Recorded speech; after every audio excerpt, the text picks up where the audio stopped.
A key witness who was used by the Biden regime's federal prosecutors to throw the book at the Proud Boys for their alleged role in the January 6th protests has officially recanted. The man in question, his name is Jeremy Bertino, and he has released his signed affidavit detailing the horrific way he and others were pressured into cooperating with the Biden regime. The goal for the Biden prosecutors was not to seek justice, no.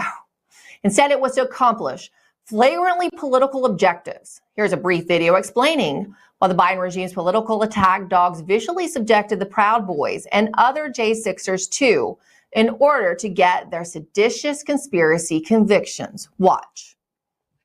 I had everybody there. Jocelyn Ballantyne was there. Jason McCullough was there. I mean, the whole room was full of people when I flew up there. That was one of the coaching sessions. They practiced cross-examining me. They'd send feedback to my attorney like, hey, this was said, but this is not what we want. So we need to mold him to say it this way. That was pretty coached. You know, if I had gone out and committed a crime, if you say these guys got together and we went and robbed a bank, we got caught, I'd be like, okay, you know what? I did a crime. You got the right to come down on me. But we didn't do a crime. I didn't do anything. Look what they did to Enrique, 22 years and he wasn't even at the Capitol, and so that just proves that they were not just threatening, they were going to do it. So why is this only coming out now? More importantly, why haven't all the J6ers had their sentences commuted and been totally pardoned, considering we know now the kinds of shenanigans the Biden regime employed to get these convictions? Noel Fritz joins us now. He's the publisher of the National File, and he broke this story.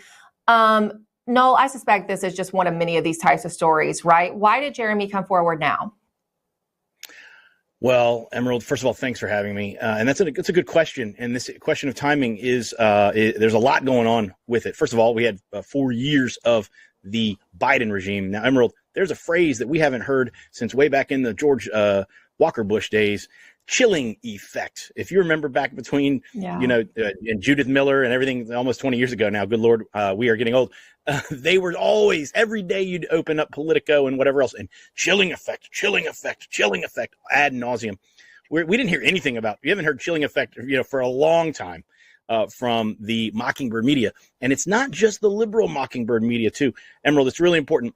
Before we dive into the specs of this case, thank you for covering this story. You know, as well as I know, that one of the biggest problems that we have is getting these types of stories through the conservative Inc. Media industrial complex, the Mockingbird media industrial complex that is run in many, many cases by foreign sovereign wealth, foreign countries that launder the money through different entities and into a bunch of big name brand, quote unquote, Republican, although I will say international Bolshevik media outlets like the Daily Wire and Ben Shapiro, like Mark Levin. And there are others. We're working on trying to bust through with some of them, and maybe they'll be nice. One of the most effective tools they use, Emerald, is they'll delay this story. In 2 years, you'll hear somebody like Glenn Beck come out. He's one of the approved release valve guys.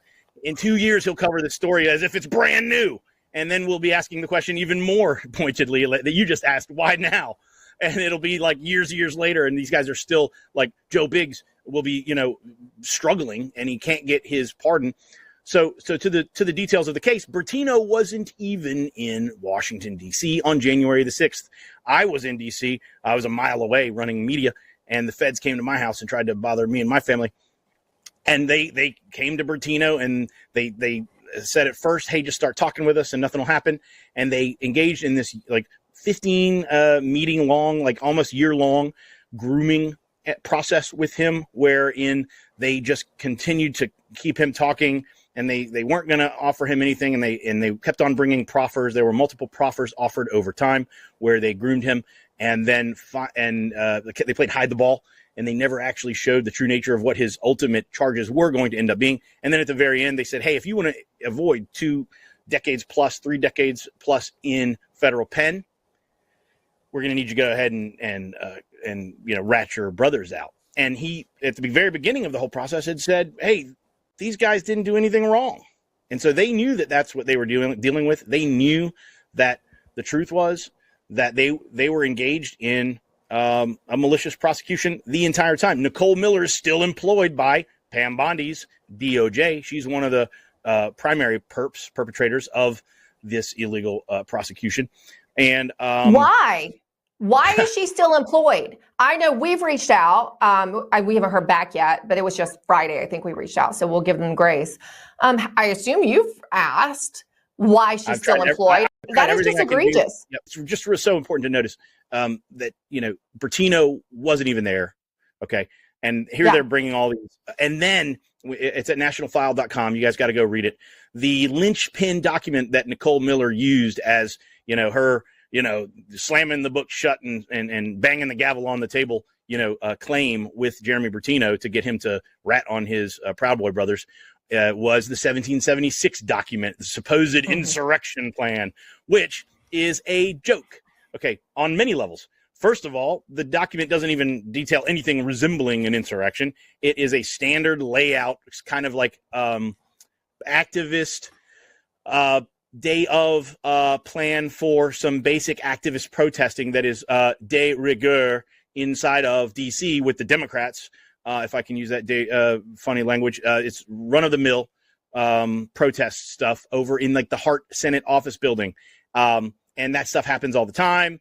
The police and it was written by an intel guy, right? Yeah. Who was still part of the community. He was a fed. He was written by a fed. And then they tried, we don't know exactly how it got routed into, and so Nicole Miller's claim to Bertino was, he is in possession of this insurrection document.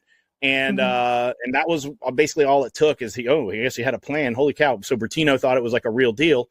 Here's the kicker. And I know you probably have already covered this, Emerald, but it's worth repeating. Enrique Tarrio had never opened the document and the feds knew this. So open and shut case. Nicole Miller was prosecuting a malicious, illegal prosecution. And National File has, so I'm going to go ahead and say this everywhere. We're going to tease this. I've got the text messages. There's a kill switch, guys. I've got the text messages multiple places that prove that Nicole Miller was intercepting messages. They were supposed to be defendant and defense attorney privileged, and they were using those communications to take defense witnesses off the table. That is highly illegal, and they know it. And so there's jail time for these people. And so that story was reported cursorily in sort of claim format. National File has the receipts. We will be publishing the receipts. I'll bring them to you, Emerald, when we do.